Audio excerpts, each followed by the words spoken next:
gente está aqui com o doutor Ricardo Meta, ortopedista, manja muito de mieloma. E agora o nosso papo é um papo mais direto. Como é que a gente faz para aumentar a conscientização sobre o mieloma múltiplo junto aos ortopedistas? Doutor Ricardo, obrigada por estar aqui para esse papo com a gente. Eu que agradeço o convite. E agora eu vou fazer uma provocação aqui para você, né? A gente sabe que o paciente de mieloma, ele passa, às vezes, um ano e meio com dor e vai e volta de ortopedista, e vai e volta, desculpa, vai ortopedista mesmo, com dor nas costas, e sai com anti-inflamatório, e sai com fisioterapia, e ninguém pensa em mieloma. Tudo bem, isso eu não estou falando de uma pessoa de 80 ou 75, né? Se eu estou falando hoje, a gente sabe que tem um volume imenso de pacientes que tem menos de 70, menos de 60, menos de 50, menos de 40, né? Então, como é que a gente faz? Por que o ortopedista não pensa em mieloma? Boa pergunta, gente. Estou provocando hoje, estou provocando. Então, no dia a dia, né, assim, mieloma tem uma incidência não tão grande no dia a dia, né, na rotina do ortopedista. Logicamente, sou um privilegiado, né, porque acabo atendendo esses pacientes. E sempre a gente pede. Então, eu acho que a primeira coisa tem que mudar essa cultura. O que acontece também é a questão que o paciente, sempre que tem uma dor mais intensa, ele procura um pronto-socorro. Uhum. E é difícil você conseguir investigar muita coisa, porque ele passa lá, faz aquele kit analgésico, vai para casa, ó, procura o seu ortopedista. E, a maioria das vezes, a dor se resolve, né? Sim. Então, a questão é o médico ortopedista, ele não vê o mieloma como um grande problema, talvez, né? Principalmente esses de pronto-socorro, ou se tiver algum problema, não vai ficar com ele. Mas o primeiro ponto é desconfiar, sempre, né? Houve uma época, assim, a gente não sou tão novo, né? Então, que a gente tinha muito problema com relação até à solicitação de exames. Então, o plano de saúde pediu uma justificativa para se fazer uma tomografia, para se fazer uma ressonância. Não existe mais. Então, assim, primeira coisa, ou não custa nada, assim, tem um custo, obviamente, mas, assim, faz parte da investigação. Lógico, um paciente que tem uma dor há 3 dias é diferente de um paciente que está há 3 meses com dor. Um paciente de... Uma dor que vai e volta, né? Uma dor que vai e volta. A preocupação nossa é que o paciente de mieloma não pode Passa 3 anti-inflamatório. É a primeira coisa. E vai passando, e é isso daí. Passando por isso. Você acha que toda pessoa, quando tem uma dor, eu acho que cada um sabe da lógica, da intensidade da sua dor, né? Sim. Então, eu acho que a gente sempre fala que tem que entender o limite do paciente, né? E entender a diferença. Lá em casa, todo mundo é esportista, menos eu, lógico, né? Eu nunca tive dor em nada, entendeu? Mas meu filho, por exemplo, operou com 26, 27 anos, com hérnia de disco. Por quê? Porque era tenista profissional, né? Então, tinha muito impacto e tal. Então, eu sempre falo que a pessoa deve conhecer a dor dela, né? Você não acha? E saber quando tem alguma coisa errada. Sim. E aí, como é que faz para explicar isso para o ortopedista? Falar, ó, essa dor é diferente, eu não tive, essa dor não é normal. Muitas vezes o paciente talvez nem tenha esse tempo, essa oportunidade, mas tem que insistir. Eu acho que o paciente tem que insistir com o médico. A gente não deve jamais, como médico, desvalorizar, né, a queixa do paciente. A questão tem algumas coisas, por exemplo, um paciente muito jovem, por exemplo, seu filho, tenista, lógico, tem uma função e tal, mas... Eu falei tenista profissional, ele vai me corrigindo, ele era tenista universitário, fazia faculdade nos Estados Unidos, jogava tênis, mas jogava 4 horas por dia. 4 horas é um esporte de alto rendimento. Então, ele queixar de uma lombalgia, eventualmente, ok, mas ele queixar de uma dor muito diferente, ou relacionada com emagrecimento, ou, por exemplo, o paciente passa num pronto-socorro, o ortopedista vai lá, passa alguma medicação, não melhorou, fez um anti-inflamatório, não melhorou, faz um tramadol, não melhorou, faz morfina, o paciente não melhora. Opa, tem alguma coisa errada.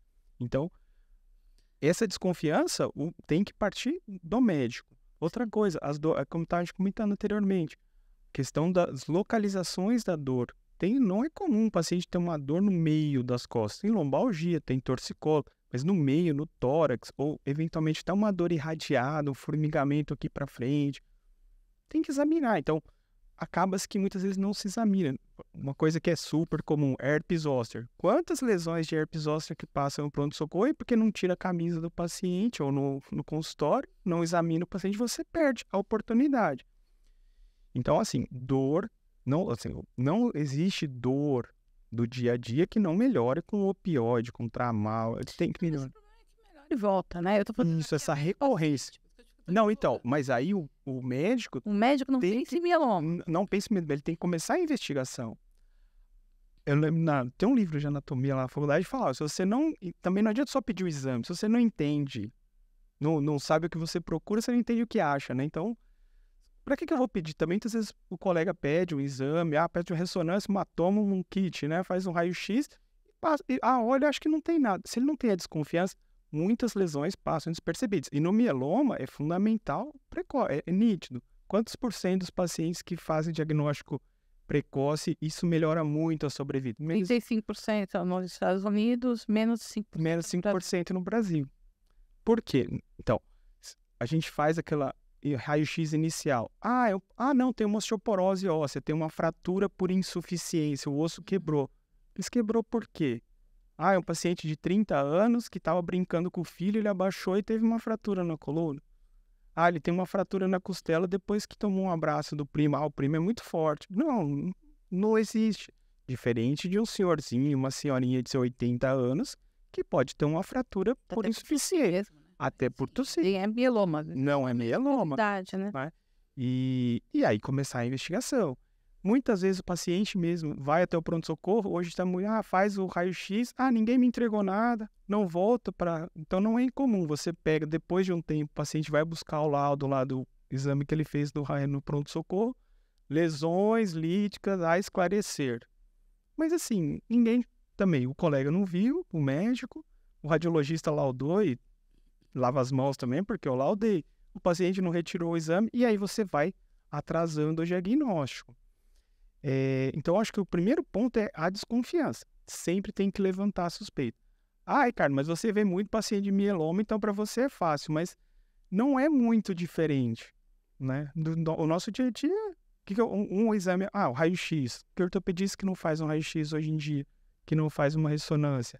Mas tem que pedir exame. Se você pedir um eletroforese, um hemograma e uma função renal, você já consegue ter alguma ideia. Sim, mas você sabe que ortopedista não pede isso, né? Não vem puxar essa dica. Não pede. Ortopedista não pede. Mas né? não pede mesmo. E a nossa grande dúvida é como é que a gente faz para mudar esse cenário? Eu sei que a incidência do mieloma é pequena. Lógico que, graças a Deus, a grande maioria, né, das dores não são mieloma lombares, graças a Deus. Né? Mas o ano passado, por exemplo, a doutora Vânia Hungria, nós fazemos todo ano uma campanha de conscientização no cinema, né? O ano passado, a doutora Vânia recebeu um paciente de Belém do Pará. Ele falou, olha, eu vi, e ela participou do trailer, ele falou, vi, guardei seu nome, vim atrás. Ele não lembrou o nome da IMF. Ele foi atrás da doutora Vânia, ele falou, Vânia Hungria. E ele foi atrás dela e ele falou, olha, eu tenho dor lombar, eu vivo no ortopedista. E ele estava com mieloma, né? Então, depois teve mais um médico da BP, o Breno, a mesma coisa. O paciente procurou, falou, olha, eu vi um trailer, mas esse era de São Paulo. Ele falou, olha, eu vi um trailer no cinema, tal.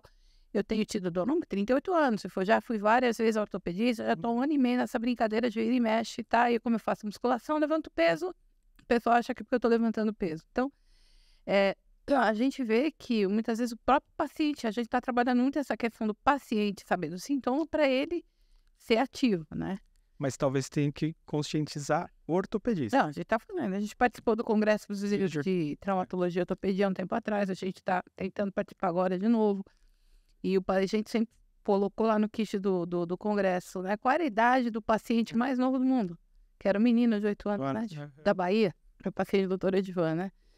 Então, assim, por isso que eu falo, a gente tem os extremos, né? Sim, esse de 8 anos realmente é o extremo, mas... Sorte, gente, vocês não têm uma mega sorte, caiu na mão do doutor Edvan, de cara, fraturou jogando bola, né? Então, que não é para faturar. Não, imagina. E aí agora, mas a cada dia, talvez, a gente está fazendo mais diagnóstico, né, em pacientes mais jovens, que você falou, abaixo de 60, 50, sim. Talvez a questão até de consciência e sintomático. Porque quando você fala, porque descobre no exame de rotina, minha mãe foi diagnosticada com 52 anos no check-up do ginecologista, então ela não tinha lesão nenhuma. Sim. Mas o que a gente vê no paciente, às vezes com 30 e poucos, 40 e poucos, é o mieloma ativo, com lesão, com fratura patológica, né? E engraçado, é legal você ter falado que percebeu isso também. Sim. E às vezes, no consultório, assim, eu acabo fazendo as coisas no dia a dia, então a gente pega uns smolder às vezes. Tem um exame alterado, não tem a lesão, mas é um paciente, porque eu sou cirurgião de coluna, então meu consultório é dor nas costas o tempo todo. E aí, como que eu consigo filtrar? Lógico, né, você acaba direcionando, e em alguns casos, em algum momento, esse paciente vai abrir um mieloma, mas abre numa outra situação, né? Já está acompanhado, então a chance desse paciente é muito maior. Agora, o que chama atenção é que conscientizar a sociedade de ortopedia, mas fazer uma campanha direta, porque não são exames muito caros, um custo muito elevado, são exames da nossa rotina. Então, virar o olho um pouco mais para essas situações. Se considerar a diferença no SUS é R$8, não chega a R$9. Então, é muito... R$8, gente. É muito barato. Agora, quanto que vai custar depois? Quanto que vai depois custar uma quimioterapia de resgate de Se a recidiva? pessoa tiver uma doença mais avançada, com insuficiência renal, vai... Então, a questão é a gente tentar fazer o preventivo, sempre, né? Mas, infelizmente, o que se vê ainda é o paciente tem dor, pronto-socorro, anti-inflamatório, tem paciente jovem que fica 6 meses ou ano. Você notou aí que tem aparecido mais casos, são com lesões mesmo, né? Lesões. E fica triste porque, assim, realmente é o que a gente falou, paciente jovem, atleta, paciente ativo, carrega peso, faz exercício, não tem por que ele ter dor refratária, dor contínua, vai e volta, recorrente, não tem. E vai passando. E no dia a dia a pessoa vai deixando, e ele mesmo até que fala... Procura hernia de disco, até né? Primeiro, hernia de disco. Tá com hernia, não tá... Mas aí faz ressonância de tudo. Pede uma ressonância, faz uma tomografia, aquela história. Mas ele não sabe o que ele está procurando, o médico. Então ele olha e fala, parece... Aí vem lá, rarefações ósseas, reconversão medular, a ressonância vira e mexe, aparece essas coisas. Acho que não é nada. Deixa que alguém depois... E vai passando. E nisso o paciente fica um ano. Deixa que alguém depois vê. Olha o que o doutor Meta acabou de falar, que é sério isso. Acontece no pronto-atendimento. Acontece. Então a questão de você não tem isso... Mas no pronto-socorro, realmente no pronto-atendimento, o atendimento é outro, mas no consultório o paciente... Sim. Lógico, o médico tem que fazer a parte dele, mas o paciente tem que exigir. Mas vão achar que eu sou chato. Tudo bem, mas é sua vida, é seu parente, é seu... O fim do mundo é ser ir no pronto-atendimento, isso já aconteceu comigo. Então. Aí ele falou, olha, tá aqui e tal, agora procure seu médico. Peraí, mas eu tô no médico, não tô... Não procuro um médico, eu tô no médico. Não, mas aqui a gente... Quer dizer, então, na verdade, o pronto-atendimento não é um lugar para você ir investigar. Porque, na verdade, é um lugar para você ir sanar um problema imediato, né? Então, todo mundo que tem uma dor que vai e volta, deveria ir em um ortopedista e investigar, né? Aí a gente entra naquela questão do paciente privado, o plano de saúde, e o paciente do Sistema Único de Saúde, que realmente é mais difícil. Às vezes ele vai marcar uma consulta e fica daqui 6 meses. Não, isso é uma luta grande, né? Só que da mesma forma, qualquer pronto atendimento público, qualquer unidade básica de saúde tem um raio-x, tem um hemograma. Então, né, demora, mas assim, então a questão da gente conscientizar essas pessoas, o problema do sistema público é esse, né? De você ter essa demora toda, mas o mieloma não exige grandes sofisticações para você fazer um bom diagnóstico. Lógico, depois da terapia, sim, mas num primeiro momento, para você fazer uma triagem... E a minha pergunta é, existem muitas doenças que se confundem com dor lombar, doenças graves, que pode dar dor óssea sem metástase por pulmão, por mama, por próstata, enfim. Que a gente possa falar, o ortopedista não pensa porque tem uma doença que é mais frequente e é tudo igual? Não tem muito. Não tem. E, assim, todo livro de ortopedia que você pegar, tá lá. Qualquer paciente com lesão óssea na coluna acima de 40 anos, sempre pensar. Mieloma, metástase óssea. Sempre. Tá, em todo livro tem isso. Cai em toda a prova, desde que a gente tá na faculdade. Então, Estão dando pouca aula. Realmente... Não tem muita coisa, por exemplo, na coluna. Isso é hernia de disco. O paciente fala, eu tenho artrose. Não, ok, artrose não dói. Então não tem artrose, tem desgaste. Hernia de disco muita gente tem, não tem dor. Não tá extrusada. Mas então, não tem, há muitas patologias? Não. Né? Talvez assim, é uma metástase óssea, tem vários tumores que podem dar metástase. Mas saber diferenciar é muito pouco. em termos de patologias que possam levar à dor na Pode acontecer coluna. no paciente descobrir que está com câncer por causa de metástase óssea? Sim, Né? sim. Ou outras lesões, por exemplo, já aconteceu de paciente vir com dor, você pede uma ressonância, ele tem um aneurisma de aorta, ele tem um tumor renal, um tumor de ovário. Então, assim, o papel do exame ali num primeiro momento é você fazer realmente essa triagem. Então, o contrário também acontece. O paciente às vezes chega com dor nas costas e o problema não está na coluna. Ele tem um problema, a mulher tem acontece, mas não dá para eu adivinhar. É a mesma situação. Tem muita mulher com endometriose. Hoje em dia, que tem endometriose, aí fica nesse périplo aí até que se alguém abençoado pede o exame adequado e aí você faz o diagnóstico. Então, da coluna em si, não são muitas patologias, inviável, tem muita não. A questão é conscientizar mesmo.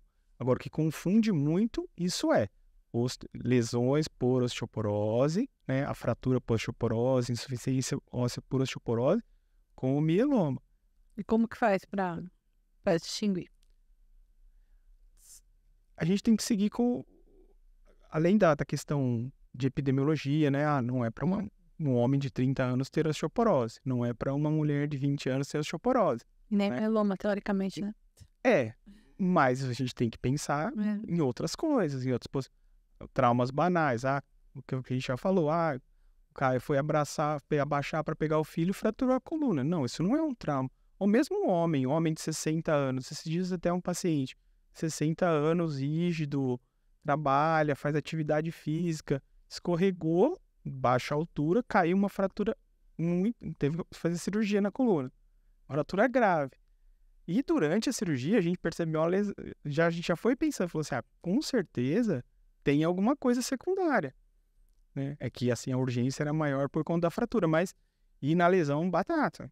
Quando a gente foi lá, tinha uma lesão bem característica lá, a gente pegou, colhe tecido, enviou, mieloma, fechou. Por quê? Mas 60 anos, caiu, mas não é para quebrar, porque a coluna é uma estrutura bastante resistente. Não, mas nesse caso, pega, porque não tinha como pegar, né? A gente está pensando aqui em falar para os ortopedistas que mieloma existe, que está aumentando a incidência, que dá em gente mais jovem, né? E que é fundamental fazer diagnóstico assim, quanto mais cedo, quanto mais precoce possível, você melhora muito a chance de sobrevida, né? No longo prazo. Beleza, qual é o recado? Olha para aquela câmera, dá um recado para os pacientes, para mim.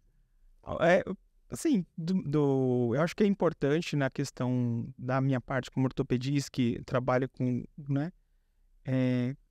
com o pessoal do mieloma, o que eu falo aqui, sempre a gente tem que pensar lá na frente, né? Minha função, você tem que, obviamente, fazer o diagnóstico correto, tratar a doença, tratar o mieloma, mas também a questão da ortopedia, a gente pensa lá na frente, porque o paciente vai passar por tudo que ele tem que passar, fazer a quimioterapia, fazer o seu transplante, e lá na frente ele vai ter o controle da doença e como é que vai ser a vida dele a partir daí. Então, esse fato de a gente ter o acompanhamento com o ortopedista, seja usando colete, seja seguindo as recomendações, fazendo as atividades, para quê? Para que você chegue lá na frente, não tenha tanta deformidade, não tenha tanta dor. E aí não vai ser dor óssea, vai ser dor muscular, vai ser desvio de postura, que isso daí vai comprometer a qualidade do paciente. Acho que é importante. Isso aí, obrigada, doutor Ricardo, obrigado em você que ficou com a gente e até a próxima. Obrigado.